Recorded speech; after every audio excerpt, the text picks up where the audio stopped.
Здравствуйте все! Добро пожаловать на канал Магия Песка. Старинные турецкие гаремные гадания для вас. Дорогие зрители, гости канала, не забывайте подписываться, нажимайте на колокольчик и получайте уведомления о новых видео. Огромное спасибо заранее за ваши лайки под видео, за ваши хорошие добрые комментарии. Земной вам поклон. Огромное спасибо всем тем, кто делает донаты моему каналу. Мои милые, каждый день о вас прошу высшие силы, молюсь, чтобы вам послали в 1000, в миллион раз больше, чем вы помогаете мне и моему каналу. Огромное вам спасибо. Тема сегодняшнего гадания звучит так. Как ему живется без вас? Осознал ли он, кого потерял? Если вам тема интересна, пожалуйста, присоединяйтесь к моему гаданию, посмотрите на песочек, подумайте о человеке, который вам интересен, о котором бы вы хотели разузнать, о бывшем, либо о человеке, с которым вы в паузе. Пожалуйста, надеюсь, вы настроились. Если нужно больше времени, нажмите, пожалуйста, на паузу, подумайте, помедитируйте на песочек, попризывайте этого человека. Ну а если вы готовы, я начинаю читать песочек для вас. Убираю Назар, прошу высшие силы дать мне возможность ответить на все ваши вопросы и послать для вас только самую важную, самую нужную и самую полезную информацию. Итак, давайте же призовем мужчину и попросим высшие силы показать нам, как живет, что происходит в его жизни, осознал ли он, что потерял, кого потерял. Так. Угу.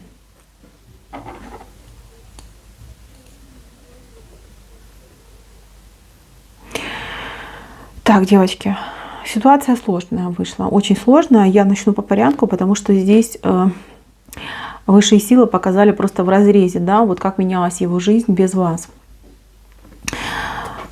Здесь эта часть, это именно самое начало, когда вы, например, расстались, разъехались, разлучились.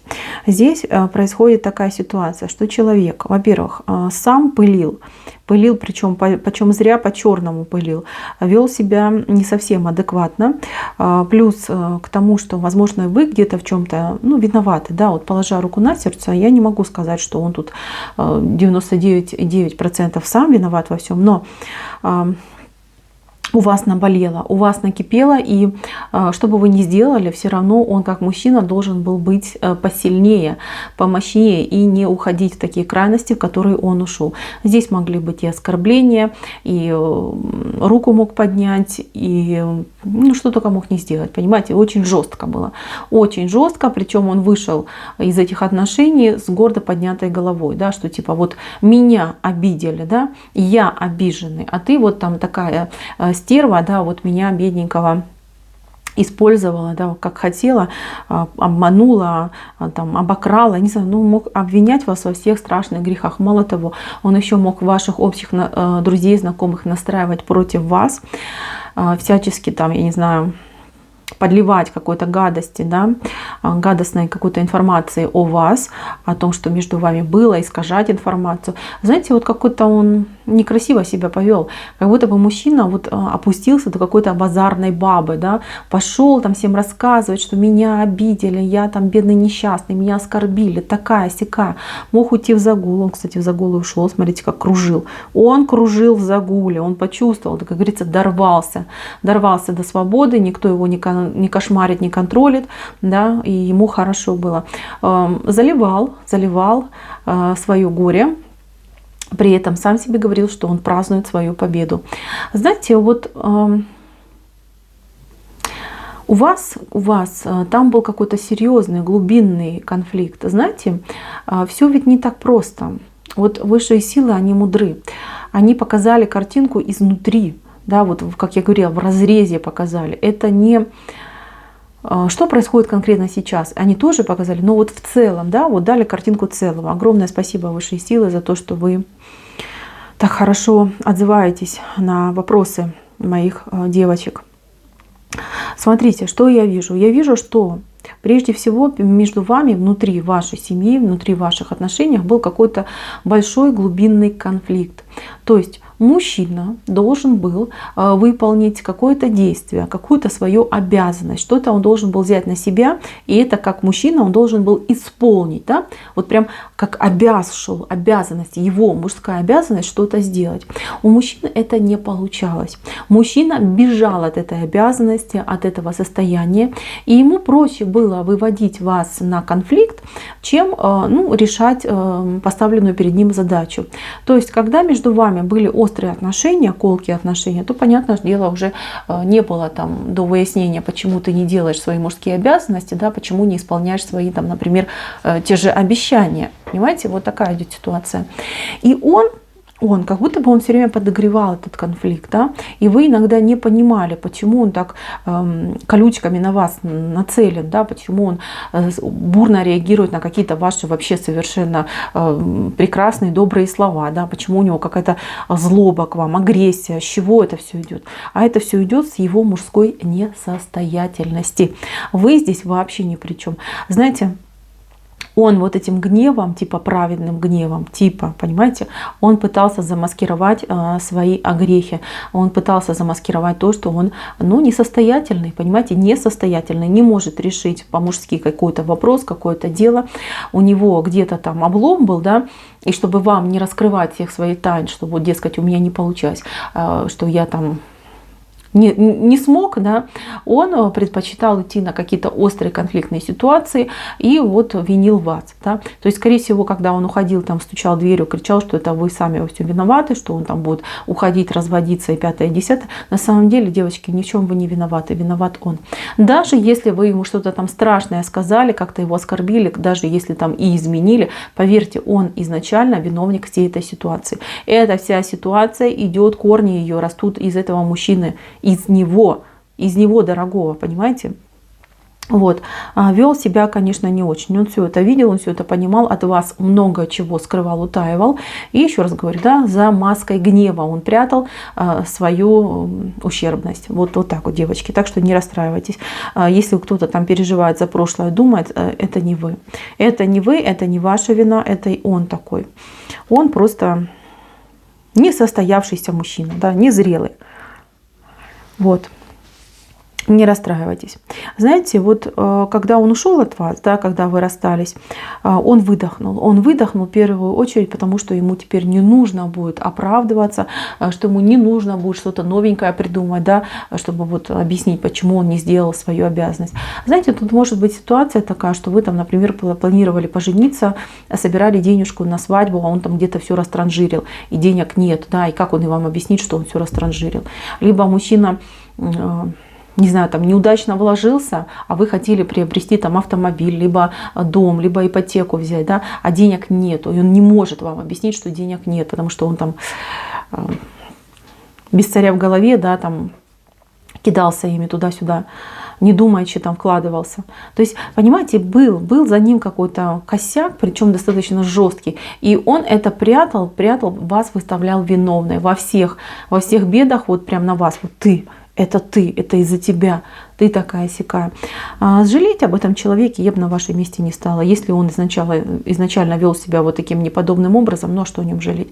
Что бы, девочки, хорошего из этого вышло? Да ничего бы хорошего не вышло. Поэтому мужчина на первых этапах, он просто кайфовал, ему было так классно, что все, теперь мне не нужно оправдываться, теперь мне не нужно там что-то придумать, изгаляться, чтобы там, не дай бог, не зашла речь о моем каком-то косяке, о деле, которое я должен был исполнить.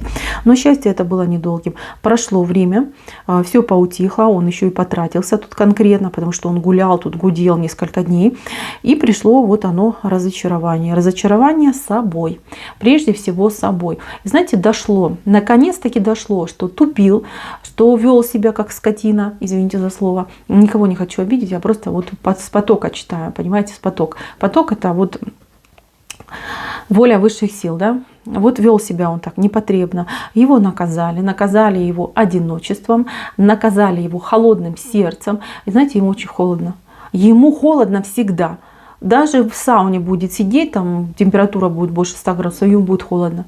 У него забрали из сердца тепло. Понимаете, что у него забрали? Его за вас очень жестко наказали, девочки. Внешне, может быть, и не видно, а внутри там просто осколок льда. И каждый раз этот осколок впивается, до крови ранит его, понимаете? Вот такая ситуация происходит. Каждый раз он смотрит на себя в зеркало, и у него только одно слово: осел дурак, осел дурак. Все, потому что он такой и есть.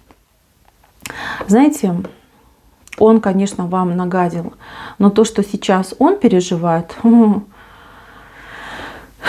ему даже в самых страшных кошмарах не снилось, что его могут так за вас прижать. А его действительно прижали. Прижали, прижимают и еще дальше будут прижимать. Если он с кем-то сейчас там встречается в отношениях, даже может там женился на ком-то, поверьте, глубоко несчастный человек. Там дома просто война, ядерная война происходит. Ему тяжело, ему грустно, он в паутине. Понимаете, он реально в паутине. Вот она, видите, паутина. И человек в паутине, он не может из нее выбраться, он липнет в нее. Чем больше он в нее влипнет, тем больше он, ну, вот как его, да, сворачивает паук в этот кокон. Все, выхода нет. Завтрашний день для него потух, понимаете? Нету ни смысла, ни понятия, да, что делать, как делать. Глубоко одинокий человек. Представляете, как это жить без тепла в сердце? Как это жить без любви в сердце? Он просто старец какой-то вот внутри. Внешне может быть молодой мужчина, а внутри там пустота, там трухлость какая-то. Вот такое состояние, очень тяжело. Думает о вас, вспоминает о вас, хотел бы покаяться, хотел бы повиниться. Он сейчас на том пути, когда он дойдет до того, что он будет верить в то, что если он придет, попросит прощения, покается, все вам объяснит, что его отпустит. Не отпустит, не отпустит. Вы его просто пошлете, да, либо как-то сухо его встретите, ему еще хуже будет. Его будут теперь мучать, пока он сам себе не обретет милосердия, пока он не начнет искупать свою вину. Искупать, конечно, будет очень долго. Здесь искупление будет, ну, годами идти, понимаете, просто годами. Да. Кто, кстати, сейчас в паузе, мужчина не будет делать никаких попыток, либо он будет через кого-то передавать информацию, что, дескать, сама приходи, сама там проси, извиняйся, там, не знаю, там на коленях ползай, падай, да, а я типа подумаю: девочки, не идите, не надо, вот этот мужчина, он недостоин вас, вообще недостоин. Ну, конечно, не мне судить, не мне вам адвайсы давать, но... На мой взгляд, вот то, что я вижу в песке, девочки, ну нет, понимаете, ну достойный мужчина, он никогда не будет себя вести вот таким образом, никогда он не будет женщину там, не то чтобы там руку поднимать, да, он просто дурного слова на женщину не скажет, потому что его также родила мать, понимаете. А этот такой может, он может прям все свои косяки на вас повесить, еще и, понимаете, там пинка отпустить, да, что типа давай, дескать, шевелись скорее, там, делай что-нибудь. Так, ему очень тяжело без вас, очень тяжело, и он еще будет жить так несколько лет. Его очень жестко запустили в трансформацию, трансформация болезненная, трансформация просто, я не знаю, там с мясом, с кровью. Он может в этот период и выпивать, и во все тяжкие пускаться, и уходить в аскезу. Тут все он пройдет, и Крым, и Рым, и медные трубы. Помочь ему нельзя, девочки. Рано или поздно все равно бы с ним это все произошло, потому что, ну, как он жил, знаете, он жил каким-то хитрым лисом. Так не годится, и ему по роду написано пройти эти уроки. Он их пройдет. Да, у него был шанс пройти с вами в легкую, да, потому что вы его просто на руках носили, боготворили. Вот извините, но я так вижу. А теперь, когда он сам сознательно от всего этого отказался, теперь придется по-жесткому. Причем так, что будет вспоминать вас как просто какую-то другую жизнь и прекрасный сон. Вот так вот, мои дорогие. Мучается, конечно, страдает. До него уже все дошло. Давным-давно до него дошло. Уже ушел вот этот вот напускной, типа, мне в кайф, мне хорошо, я свободен. Нет, теперь-то ты на такой жесткой цепи, с таким ошейником тяжеленным, с шипами, что не дай бог. Так что, девочки, мужчина заработал то, что должен был заработать. К вам к вам еще приползет с протянутой рукой, будет у вас там просить, вымаливать прощения. А вы, хотите прощайте, хотите не прощайте. Главное, чтобы вы не обманулись в очередной раз относительно этого человека. Потому что он такой, знаете, он еще не осознал. Еще несколько лет должно пройти, чтобы он осознал. У кого-то больше, у кого-то меньше. Но не менее чем 3 года. Вот так вот, мои девочки. У кого-то даже и 5 может пойти. Так что жалеть не стоит. Знайте, что ваше счастье у вас впереди.